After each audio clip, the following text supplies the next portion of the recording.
Fechemos os nossos olhos, bondoso Deus. Estamos diante do Teu altar, Senhor. Diante da Tua presença, Pai, nesse domingo que hoje, simbolicamente, Senhor, nós comemoramos a ressurreição de Teu Filho Jesus. A ressurreição de Jesus Cristo, Senhor. Aquele que foi o Cordeiro perfeito de Deus, que tirou o pecado do mundo. A glória que possa haver no homem, Senhor, que foi depositada a todo aquele que crê, já aconteceu, Senhor. O melhor de Deus para a nossa vida já aconteceu há 2000 anos atrás, Pai. Quando Teu Filho Jesus Cristo ressuscitou, Senhor, o Cordeiro perfeito foi imolado, foi morto, Senhor, mas ressuscitou ao terceiro dia. E por isso não é vã a nossa fé, Senhor. Não é em vão que estamos comemorando, rememorando, Pai, o ressurgimento. A tumba está vazia. Não há cadáver. Há apenas o Deus vivo, que triunfou e que está assentado sobre o trono, que é o nome acima de todo nome. É Jesus Cristo, o Senhor e Salvador das nossas vidas. Obrigado, Pai, porque o Senhor, na sua sabedoria plena, planejou essa história, essa obra de arte, Senhor, que é a criação, e que mesmo com os nossos erros, ela é perfeita e segue os Teus caminhos e segue os Teus planos, ó Deus. Obrigado por tudo. Em nome de Jesus que eu oro. Amém.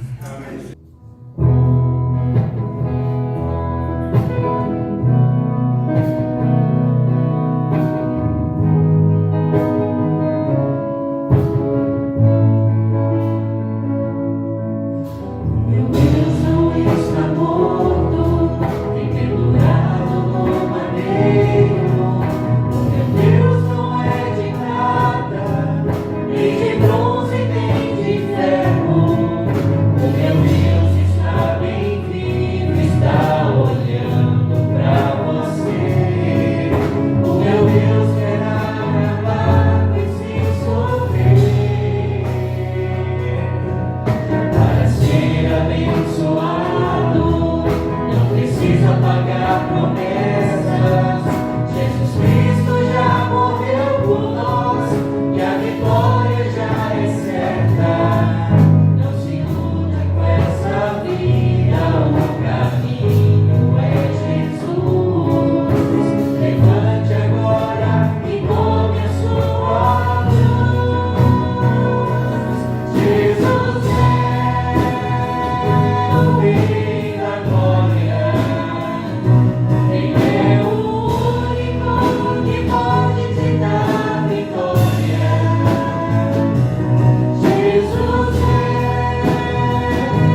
Amém. Glória a Deus. O Senhor é incomparável. Apesar dos nossos erros, a nossa intervenção na criação, que de fato é muito pequena, mas afeta. O pecado afeta de forma profunda toda a criação, as nossas vidas, os nossos erros, mas mesmo assim, o Senhor é soberano, o Senhor é grandioso, o Senhor é incomparável. É aquele a quem nós devemos prestar culto, é aquele a quem toda a criação adora, e às vezes o homem, porque é teimoso, não adora, porque não consegue ver a grandeza desse Deus.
Louvado seja o Senhor.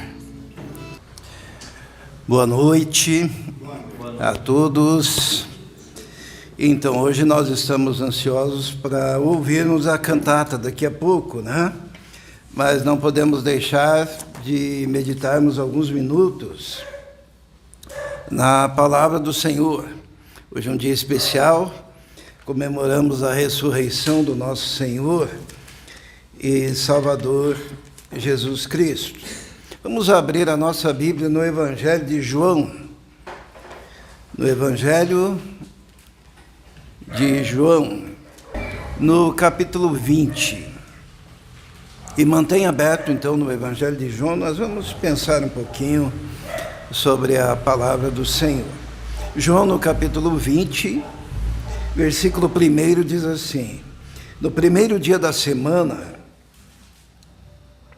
bem cedo, estando ainda escuro, Maria Madalena chegou ao sepulcro e viu que a pedra da entrada havia sido removida.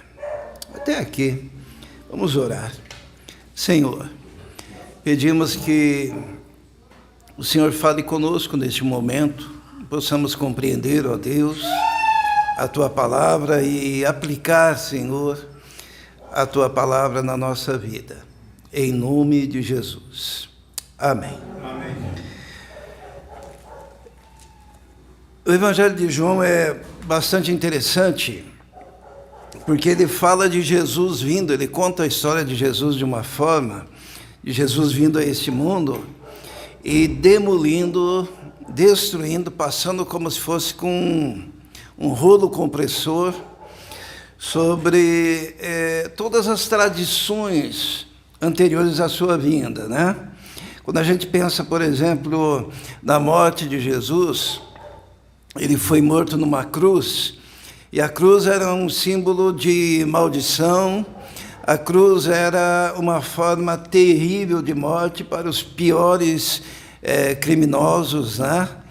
Então, quando o governo romano queria destruir algum líder, ele humilhava esse líder, açoitando, fazendo com que ele carregasse a própria cruz, e ele era lá exposto e deixado naquele lugar de humilhação, para que desincentivasse os seus seguidores a seguir naquela linha. Então, os grandes criminosos, os líderes que eram detestados, eram colocados na cruz. Mas o poder de Jesus é tão grande que ele ressignificou a cruz, aquilo que era símbolo de morte, de maldição, de destruição. Hoje em dia, muita gente carrega até pendurado no pescoço, né? Eu nunca vi alguém carregando no pescoço uma forca, né? Uma forca de ouro, já pensou assim? Um pingente, né? Ou aqui na orelha, uma forca, ou uma cadeira elétrica, que são os nossos símbolos de hoje em dia, né? Quando alguém quer, de certa forma, agredir alguém, fala, vai e se enforque, ou mostra uma forca, é um instrumento de ofensa, né? E a cruz era isso naquela época de Jesus. Mas Jesus, que morreu na cruz, ele ressignificou, ele transformou, ele pegou aquele símbolo, que era símbolo de maldição, e na sua própria vida e na sua atitude, na sua ação, em ter morrido pela humanidade, ele faz então com que aquilo hoje se torne um símbolo do cristianismo em todo o planeta, né? Então, em todos os lugares do mundo que você vá, se você ver uma cruz, você sabe, ali tem uma igreja, ali tem um povo que é cristão, ali tem pessoas que seguem ao Senhor Jesus. Também, de vez em quando, eu olho assim e vejo o pessoal com uma camiseta que tem o túmulo de Jesus com a pedra removida. Já viram isso? Né? Estampado. Alguém aqui já imaginou em estampar na sua própria camiseta um cemitério? Hã? Ou um caixão, que tal um caixão assim, sair por aí desfilando? Mas, no entanto, o que nós fazemos? Nós colocamos o túmulo de Jesus, aquela caverna, né, onde ele foi sepultado, com a pedra removida, e não tem ninguém lá dentro, porque ele ressuscitou, e andamos orgulhosamente por aí, porque Jesus, ele ressignificou, inclusive, aquilo que naquela época causava tremores, porque ninguém queria morrer. Mas hoje nós andamos com o símbolo da morte, porque Jesus trouxe um novo significado, trouxe vida a isso, né? É muito interessante como Jesus vai transformando todos os lugares pelos quais ele passa, não é verdade? E João, ele é muito engraçado quando a gente lê ele na perspectiva da sua narrativa, porque ele começa dizendo, no princípio era o Verbo, o Logos, e o Logos estava com Deus, e o Logos era Deus, e o Logos estava no princípio com Deus, e todas as coisas foram feitas por ele, e sem ele, nada do que foi feito se fez. Só que 600 anos antes de Jesus nascer, teve um cara que é chamado, faz parte dos filósofos pré-socráticos, né? Um cara chamado Heráclito, que ele, naquela fase de transição da mitologia grega para a filosofia grega, ele idealiza de que forma será que esse universo existe e funciona, e ele inventa um conceito, e sabe qual que é o conceito que o Heráclito inventa? Ele diz, tudo que existe aí funciona por causa do Logos. 600 anos, mais ou menos, antes de Cristo. E depois dos pré-socráticos, tinha uns que imaginavam que o princípio que iniciou tudo era o fogo, o ar, lembram, né, disso, quem viu o desenho animado? Mas o Heráclito, não, olha, tudo isso tem explicação e existe, ela funciona por causa de um princípio operante chamado Logos. E daí veio Sócrates, usou a ideia do Logos, e veio Platão e usou a ideia do Logos, e veio Aristóteles e desenvolveu a ideia do Logos, e daí a filosofia foi se desenvolvendo, e daí os epicureus, os estoicos usavam a ideia do Logos. E daí João vem e fala, no princípio era o Logos, e o Logos se fez carne e habitou entre nós. E o nome dele, do Logos, é Jesus. Acabou a ideia do Logos.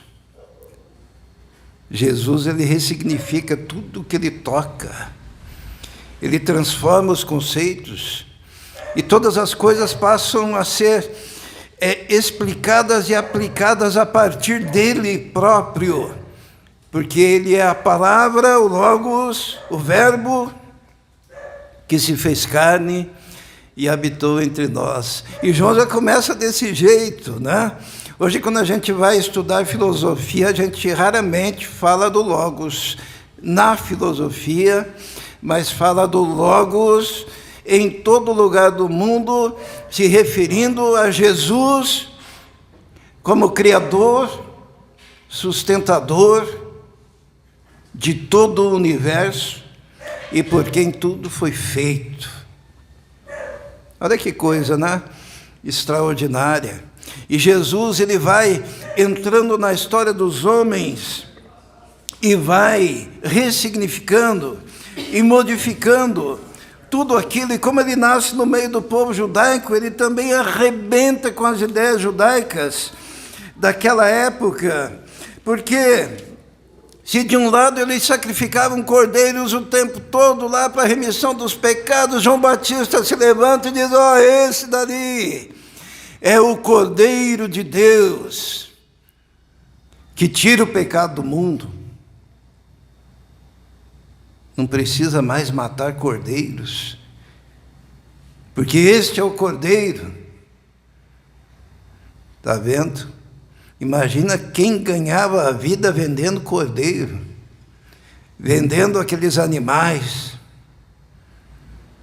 E Jesus, depois ele entra no templo e ele vê lá aquele comércio, ele derruba tudo, faz uma azorraga de cordéis, expulsa os cambistas, abre as portas, solta os animais. E os irmãos se lembram que o templo era o centro do culto. O povo de Israel vinha de longe até o templo, porque só lá eles acreditavam que estava a presença de Deus no Santo dos Santos. E Jesus transforma isso, porque quando ele faz aquele azorrague de cordéis, daí perguntam para ele assim, com que autoridade você faz isso? E Jesus diz, destruam esse templo, e em 3 dias eu reedificarei. E ele se referia ao templo do seu próprio corpo e à sua ressurreição. E ele pega então aquele símbolo que era o templo e ressignifica. Porque agora, hoje em dia, quando a gente fala de templo, a gente pensa, até os crentes vêm falando isso, né? Templos, o que é templo mesmo? Nós somos o templo do Espírito Santo, nós somos morada do Altíssimo. Agora Deus habita dentro de nós, porque foi modificado. Não precisamos mais caminhar tanto para adorar a Deus, porque Deus veio morar em nós e nós somos casa de Deus, morada de Deus.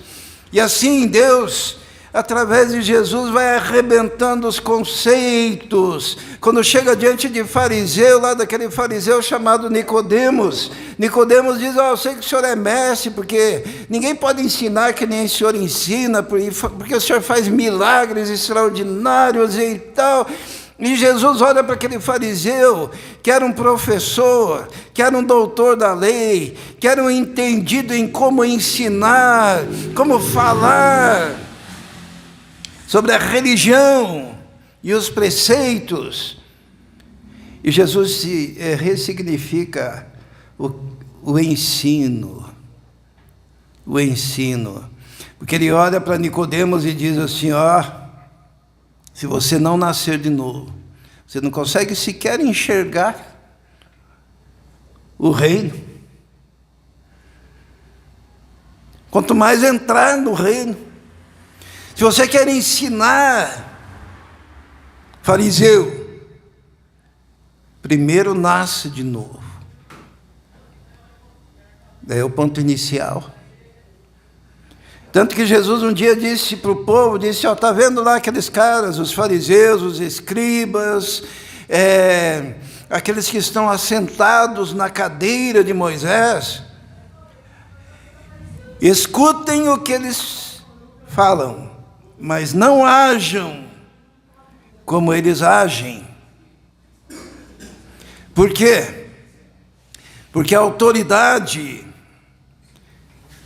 para ensinar, Jesus se ressignificou. Diz assim, você começa a ensinar no dia que você nasceu de novo.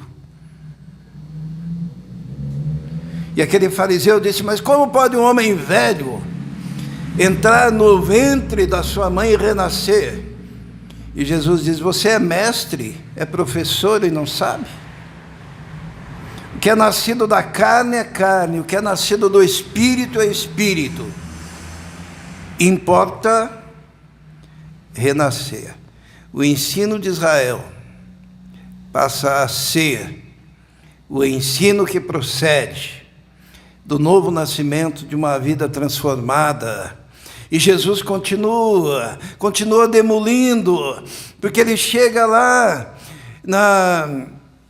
perto do tanque de Betesda, está no capítulo 5 de João, e tinha um paralítico esperando o movimento das águas. E no versículo 5, diz assim, um dos que estava ali era paralítico, fazia 38 anos. Quanto tempo que o povo de Israel ficou no deserto mesmo? 40, né? Por quê? Porque quando eles saíram, eles levaram 2 anos para chegar em Cades Barneia, daí tinham que atravessar para conquistar a terra prometida, e como eles não aceitaram, não tiveram coragem, não tiveram fé, Deus diz: Moisés, pega esse povo, porque eles não vão entrar, e eles devem ficar rodando 38 anos ainda no deserto. Como João é sagaz, né? O paralítico que estava esperando o movimento das águas. 38 anos, paralítico. E Jesus diz: olha, pare de esperar, levanta-te, pega o teu leito e anda. Porque nós estamos agora numa nova era.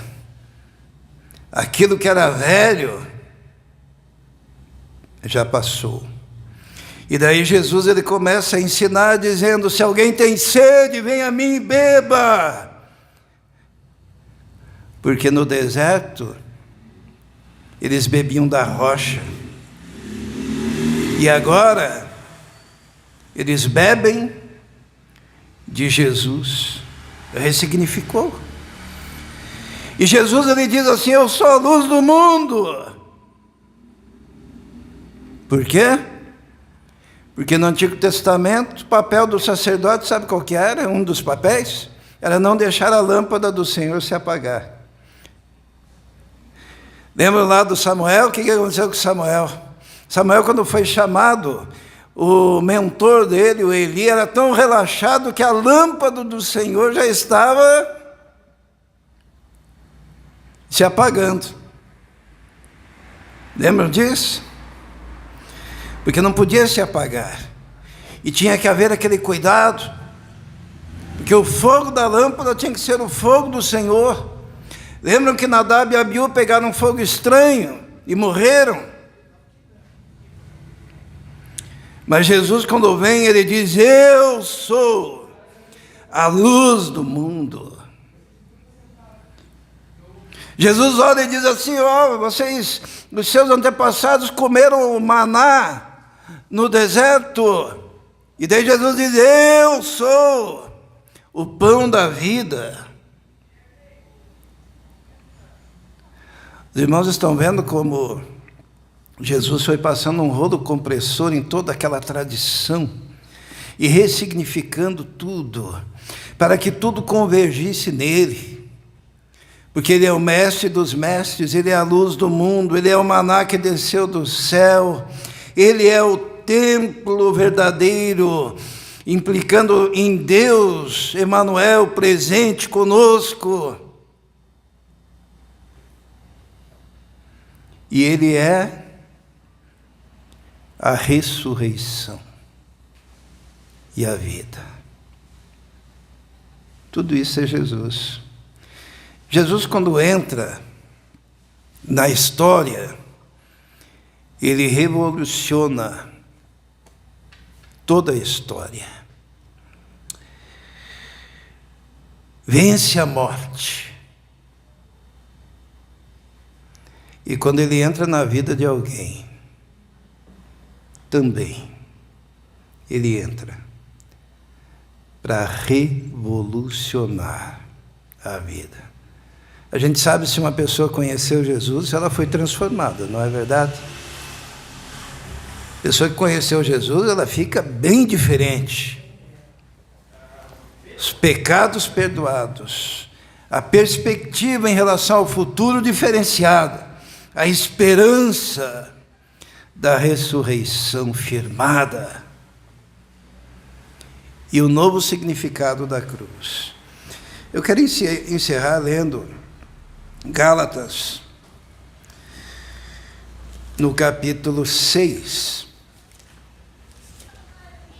onde Paulo fala algo muito bonito que deve marcar a nossa vida. No versículo 14, porque Jesus significou de forma diferente a cruz aquela cruz que nos salvou. E Paulo diz assim no versículo 14: quanto a mim, que eu jamais me glorie, a não ser na cruz do nosso Senhor Jesus Cristo, por meio da qual o mundo foi crucificado para mim e eu para o mundo. Testemunho bonito de Paulo, né? Paulo também diz em Gálatas, no capítulo 2, no versículo 20, ele diz assim: já estou crucificado com Cristo, e vivo, não mais eu, mas Cristo vive em mim. E a vida que agora eu vivo na carne, vivo-a na fé, no Filho de Deus, que a si mesmo se entregou por mim. Esse é o novo significado da cruz. Ninguém carrega um caixãozinho aqui no pingente, ninguém carrega uma forquinha e nem uma cadeira elétrica, mas nós com orgulho carregamos o nosso coração, a cruz vazia, que significa que Jesus morreu, mas que ressuscitou e vive em nossos corações. Amém? Amém. Vamos orar. Senhor, te louvamos pelo teu grande amor. Tua palavra em João 3,16 diz que porque Deus amou o mundo de tal maneira que deu o Filho unigênito, para que todo aquele que nele crê não pereça, mas tenha a vida eterna. Muito obrigado, Senhor, por esse presente concedido aos homens e àqueles que creem em Ti. Nós te pedimos então, a Deus, que nós possamos viver sempre uma vida que glorifique o Teu nome.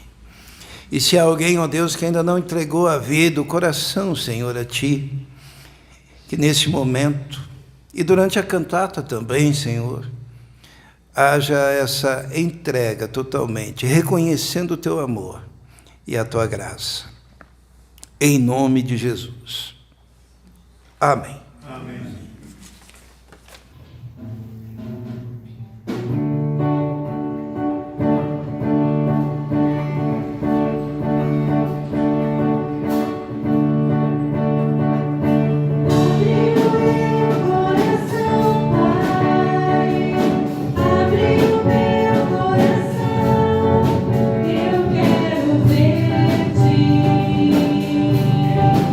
Eu quero ver-te.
Veja em tudo quanto fez profundo amor.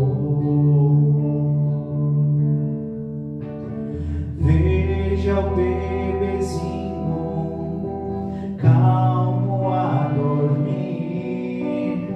Veja Cristo ao Calvário caminhar por mim.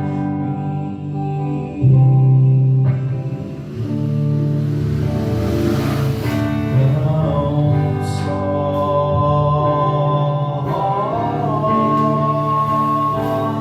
foi meu pecado que te prendeu na rude cruz, lugar que era meu, precioso sangue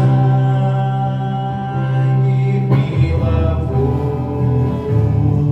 Ninguém jamais assim ao mundo amou. Foi meu pecar,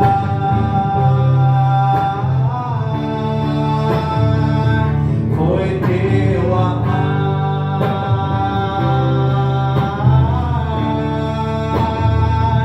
remido estou.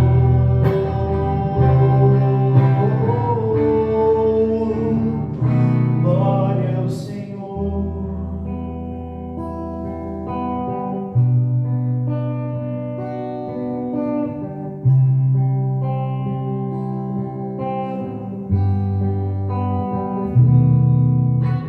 Já não há canção, reina o horror. Veja Cristo suportar a insuportável dor. Coração partido jamais pensou em si. Veja o Rei que se entregou na tumba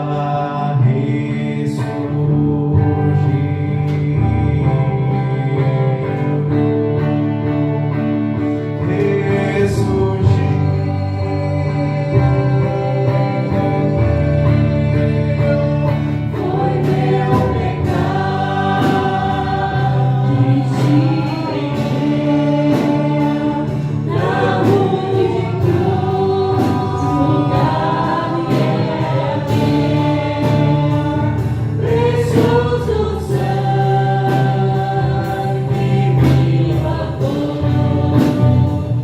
Ninguém jamais assim ao mundo amou. Foi meu pecar,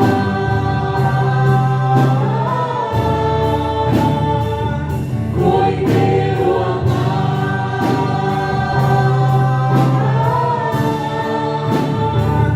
remido estou.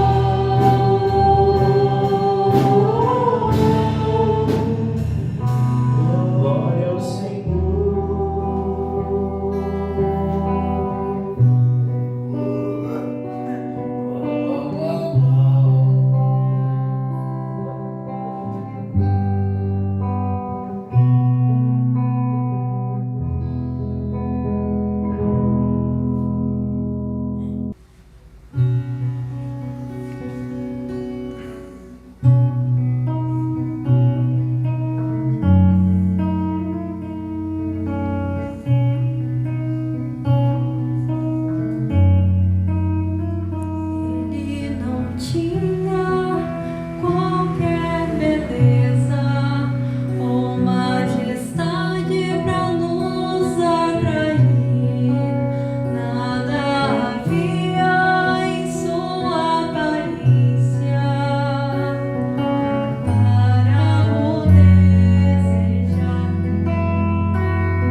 ruas cheias de gente a gritar.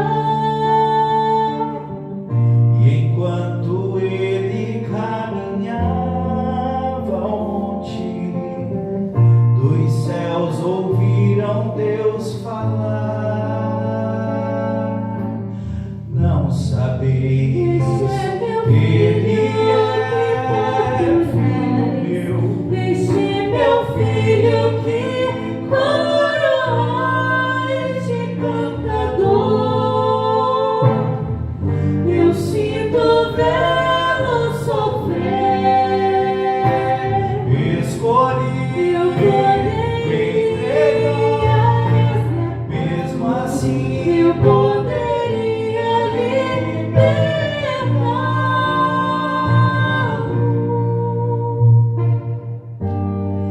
mas escolhi deixá-lo morrer. Não sabeis que este é seu corpo e sangue, dado por vossas transgressões. Não sabeis que este é meu filho amado, precioso filho meu.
mesmo que adormeça, sei que vai voltar.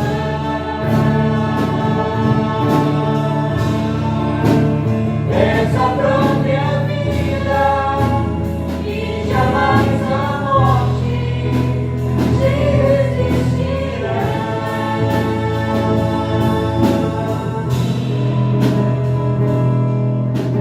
Algo me fez ver que o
Amém, muito tocante, né? Muito bonito.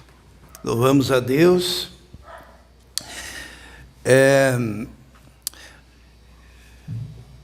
Nós começamos falando do poder do Evangelho de Jesus presente, que transforma, né? E que tentaram, através da cruz, eliminar, e Jesus ressignificou a cruz. E um pouco dessa história de Jesus ter ressignificado a cruz está aqui hoje. Porque os nossos primeiros líderes, quando nasceu a igreja, então eles estavam em Roma. Mas daí teve um imperador que resolveu fazer uma cidade para si, e deu o nome de Constantinopla, né? No Oriente. E daí tinha os líderes em Roma, os líderes em Constantinopla, e se formaram dois grupos com o tempo. Não vamos chegar nos detalhes da história, mas aquilo que eles tentaram impedir, não conseguiram. Porque o Evangelho foi para o Oriente, a partir de Constantinopla. Naquela região daí tem a Igreja Ortodoxa Russa, tem a Igreja Ortodoxa Ucraniana, que é independente, tem a Igreja Ortodoxa Ucraniana ligada à Igreja Católica. Existem outros grupos. Sabia que tem uma igreja chamada Igreja Nestoriana, que é cristã também? E lembram do eunuco da Etiópia? Tem uma igreja na Etiópia, copta, os coptas, que sequer está ligada, seja no Oriente ou no Ocidente, mas é independente. E todas essas igrejas, elas são advindas de Jesus, que um dia deu um novo significado à cruz. Eu digo que hoje existe parte dessa história, porque o Nestor, que não é nestoriano, né? Ele trouxe um exemplo da comemoração da Páscoa na Ucrânia, né? Para que nós pudéssemos ver. A gente não vai comer aquilo, né? Aquilo lá é um símbolo, mas para que a gente perceba um pouquinho da tradição. No outro lado, né? Do planeta, mas que ali tem gente que cultua Jesus, que sabe da morte, que sabe da ressurreição. Então nós temos e agradecemos, né, o Nestor ter trazido para nós. Depois nós vamos olhar, né? E se tiver dúvida, pergunta para o Nestor. Mas o Evangelho, ele avança por todos os lados, quando o povo de Deus dá testemunho. Hoje a gente deu testemunho através das canções, e com certeza isso vai ecoando para os corações que conseguem ouvir, né? Porque precisa ressoar em algum coração. Tem coração que não ressoa. A Bíblia diz que é o coração de pedra. Mas existem corações onde a mensagem ressoa, são receptivos à mensagem e à palavra do Senhor. Agradecemos o grupo, agradecemos os irmãos, Pastor Brasil hoje conosco, né? Louvamos a Deus, irmã Irene, a Edna, sempre conosco, o Nestor está sempre por perto. Louvamos a Deus pela vida de cada um dos irmãos. Nós vamos cantar uma canção, então, né? Primeiro, os avisos. Quarta-feira, culto de oração. Sábado, projeto lá no Uberaba. Convido o pastor Brasil, irmã Irene e a Edna para conhecerem o projeto que nós estamos iniciando, né? Num lugar que tem 7 vilas. Nós estamos ali numa das vilas, mas a gente tem a ambição de levarmos a palavra para toda aquela região. Então, sábado, a partir das 17 horas lá no projeto, domingo, atividades normais da igreja, né? Logo após teremos um lanche, né? Todos devem participar. E nós vamos cantar uma canção dando oportunidade para aquele que veio preparado para a entrega de dízimos e ofertas. Os irmãos sabem que todos os valores que aqui entram são direcionados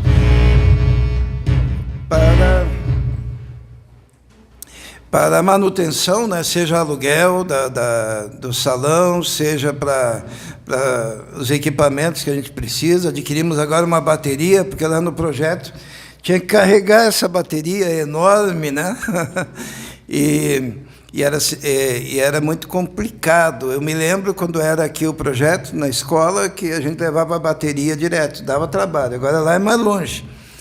Então conseguimos uma bateria pequenininha assim. Temos um excelente professor de bateria ali atrás, né? E ele está se adaptando com a bateria nova. Já de primeira tocou muito bem. Ele gosta da grande, mas daí ele vai ter que carregar a grande, né? Tá certo? Então nós teremos um momento agora de entrega de dízimos e ofertas. Quem veio preparado, quem não veio preparado não deve ficar constrangido. É um momento que Deus prepara e que coloca esse desejo no coração, né, da gente. Vamos cantar então uma canção.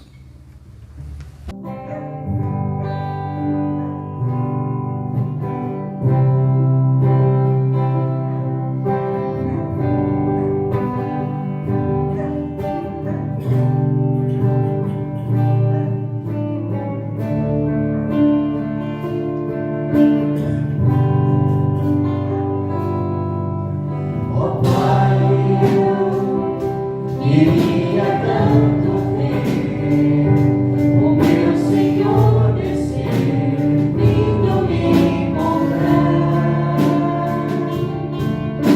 E não posso nem imaginar a refulgente glória do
Amém. Vamos nos colocar em pé.